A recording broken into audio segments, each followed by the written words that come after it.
औज़ुबिल्लाहि बिस्मिल्लाहिर्रहमानिर्रहीम। सबसे पहले तमाम व्यूअर्स को अस्सलाम वालेकुम।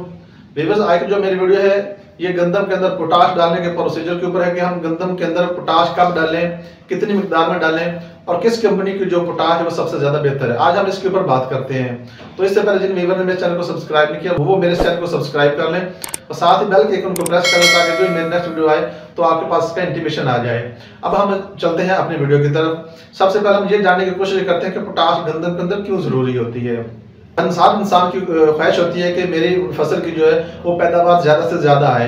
अगर हम दो खेत के अंदर, आप इसको ऐसे थोड़ा सा हम इसको एक्सप्लेन कर लेते हैं कि दो खेत हम लगा लेते हैं। एक के अंदर हम पोटाश का जो है वो प्रोसीजर अप्लाई कर लेते हैं और दूसरे खेत के अंदर हम पोटाश नहीं डालते हैं। दोनों की जब यील्ड आएगी यानी कि जो पैदावार आएगी तो आप वजन करेंगे, ढेर जो होगा दोनों वो बराबर में आपको नजर आएंगे कि वो भी उतना है वो भी उतना है। लेकिन जब आप इसका वजन करेंगे तो वजन में जिस खेत के अंदर पोटाश डाली होगी वो ज्यादा वजनी होगा और जो दूसरा खेत होगा उसका भी जो ढेर होगा वो आपको उतना ही नजर आ रहा होगा, लेकिन उसका जो वजन होगा वो कम होगा। तो इसलिए पोटाश जो है उसका प्रोसीजर जो है वो खासकर जो है गंदम की फसल के अंदर वो करना जरूरी है और वो डालनी जरूरी होती है। अब हम देखते हैं कि पोटाश किस किस मरले में हम डाल सकते हैं। अगर तो आप लोगों ने जब आपने गंदम की बुवाई की थी उस वक्त आपने जो पोटाश डाल ली थी तो वो ज़्यादा बेहतर हो जाती है, क्योंकि वो जो पौधा होता है वो साथ साथ अपने दूसरी खुराक के अज्जा के साथ साथ पोटाश का भी वो एक अपना हिस्सा वो उसमें से हासिल करता रहता है ज़मीन के अंदर से।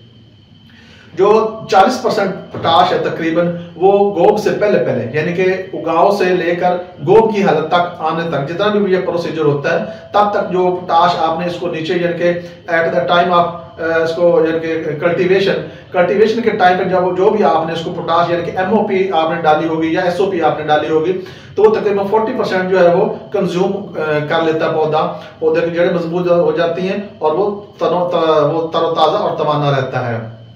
जो बकिया 60% पोटाश बच जाती है वो आफ्टर जो यानी कि गोब की हालत के बाद और फाइनल जब दाने की भराई हो रही होती है उस वक्त जो है वो पोटाश जो है वो अहम रोल अदा करती है और दाना मोटा होता है, वजनी होता है और दाने की भराई मुकम्मल हो पाती है। पोटाश हमें क्यों फसलों के अंदर डालनी चाहिए या कि गंदम के अंदर हमें पोटाश क्यों डालनी चाहिए। पोटाश डालने से जो आपका गंदम की फसल है वो उसकी भरपूर पैदावार आपको मिलती है, उसका पौधा सरसब्ज रहता है, उसका जड़ जो है वो मजबूत होती है, बीमारियों के खिलाफ जो कुव्वत मुदाफत है वो उसकी बढ़ती है, फसल गिरने से महफूज रहती है। अगर आपकी फसल को यानी कि पानी नहीं लग सका या किसी वजह से आकाशी आपकी मिस हो गई है तो उस वजह से जो आपकी फसल है वो ज़्यादा मुरझाएगी नहीं, वो फिर भी आपकी फसल बहुत सरसब्ज शदाब रहेगी। पोटाश जब गंदम के फसल के टिलर्स बन रहे होते हैं या झाड़ बना रही होती है उस वक्त सबसे ज़्यादा ये कारगर साबित होती है, क्योंकि इससे शगुफों की तादाद में इजाफा होता है, शगुफे ज़्यादा निकलते हैं तो इसलिए आपका झाड़ जो है वो भी ज़्यादा आता है। जिन दोस्तों ने सबसे पहले जब आप लोगों ने गंदम की बुवाई की थी उस वक्त वो यानी कि पोटाश नीचे अपनी जो डीएपी या उसके साथ उन्होंने यूरिया डाली थी उसके साथ पोटाश नहीं डाल सके तो उनको चाहिए कि वो पहले पानी के साथ या दूसरा पानी जो भी अभी वो लगाना चाह रहे हैं या वो उन्होंने लगाना है, अगर उन्होंने दूसरा पानी लगा लिया है और उन्होंने अभी भी पोटाश नहीं डाली तो उनको चाहिए कि वो लाजमी तौर पर तीसरे पानी के साथ पोटाश लाजमी डालें। अगर दूसरे पानी के साथ अगर उन्होंने लगाना है तो कोशिश करें कि आप लोग दूसरे पानी के साथ पोटाश का जो है वो फ्लड कर लें या उसको आप छट्टा दे दें। अगर आप दूसरे पानी के साथ नहीं दे सके तो आपको कोशिश करनी चाहिए कि तीसरे पानी के साथ आप लाजमी जो है इसका छट्टा दे दें या इसको फ्लड कर दें। अगर आप दोनों सूरतों में नहीं यानी कि दे सके पोटाश तो आपको चाहिए कि जब आपकी फसल गोब की हालत पे चली जाए तो उस पे आके आप इसको या तो पोटाश जो है वो फ्लड कर दें या अगर हो सके तो उसको स्प्रे कर लें। बेहतरीन जो अभी टाइम है यानी कि दूसरा पानी या तीसरा पानी, ये बेहतरीन टाइम होता है पोटाश को, ये बेहतरीन टाइम होता है पोटाश को फ्लड करने का, क्योंकि आपकी फसल आगे जो है गोब की तरफ जा रही होती है। अगर आपने नीचे पोटाश डाल दिए तो बहुत अच्छा है, नहीं डाल सके तो अभी आपके पास टाइम है तो अभी आप अपनी गंदम को पोटाश डाल सकते हैं। अब बात आ जाती है कि कितनी मिकदार में डालनी चाहिए।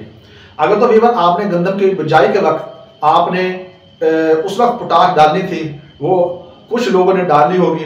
अगर आप बिजाई गंदम की कर रहे हैं तो उस वक्त आप MOP डालना चाह रहे हैं या कि SOP डालना चाह रहे हैं। दोनों में से कोई भी अगर आप डालना चाह रहे हैं, लेकिन बेहतरीन जो है वो यही है कि आप अगर आपने गंदम की बिजाई के वक्त पोटाश डालनी है तो आप SOP का इंतखाब करें। SOP थोड़ी सी महंगी है, लेकिन उसका जो ज्यादा वो बेहतरीन खाद है। जो SOP होती है ये ज्यादा रिफाइन होती है बनिस्बत के MOP के, इसलिए आपको कोशिश करनी चाहिए कि आप SOP को ही जो है इंतखाब करें। और एक बोरी SOP at the time of sowing, यानी जब आप गंदम की काश्त कर रहे हो उस वक्त एक बोरी जो है SOP की लाजमी डालें। अगर आप SOP उस वक्त नहीं डाल सके तो अब आपको चाहिए कि दूसरे या तीसरे पानी के साथ जो 25 kg की पोटाश आती है, इसमें कई कंपनियों की पोटाश है, जैसे कि नाइट्रो पोटाश है, अल्ट्रासोल है, के लीफ है, स्वात एग्रो की 13244 है। तो इस तरह के कई जो है आपको ब्रांड जो है वो मिल जाएंगे जो बेहतरीन पोटाश की सूरत में मार्केट में अवेलेबल है। तो इनमें से कोई भी आप जो है वो पिक कर सकते हैं। बेहतरीन जो है वो स्वात एग्रो का 13244 है।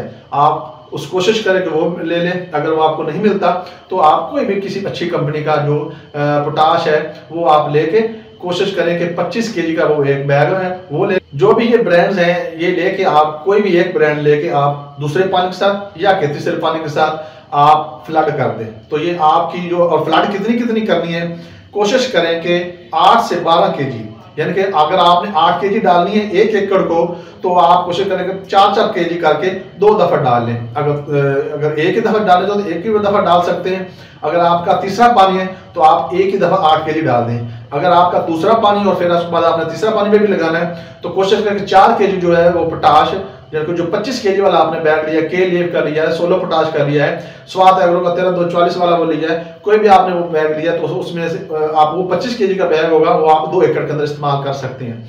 उसमें आप 12-12 kg 1 एकड़ के अंदर भी डाल सकते हैं, 8-8 kg करके आप 3 एकड़ के अंदर के उस पर यूज कर सकते हैं। लेकिन जितनी ज्यादा आप डालेंगे उसका उतना ही ज्यादा उसको असर होगा और उतनी ज्यादा आपकी पैदावार बढ़ेगी। आप 8-8 kg के 3 एकड़ के अंदर भी इस्तेमाल कर सकते हैं और 12-12 kg करके या 12.5 kg करके आप उसको 2 एकड़ के अंदर भी इस्तेमाल कर सकते हैं। उम्मीद है व्यूअर्स आज की मेरी वीडियो आपको पसंद आई होगी। आप मुझे मेरे नेक्स्ट वीडियो तक के लिए इजाजत दें। खुदा हाफिज।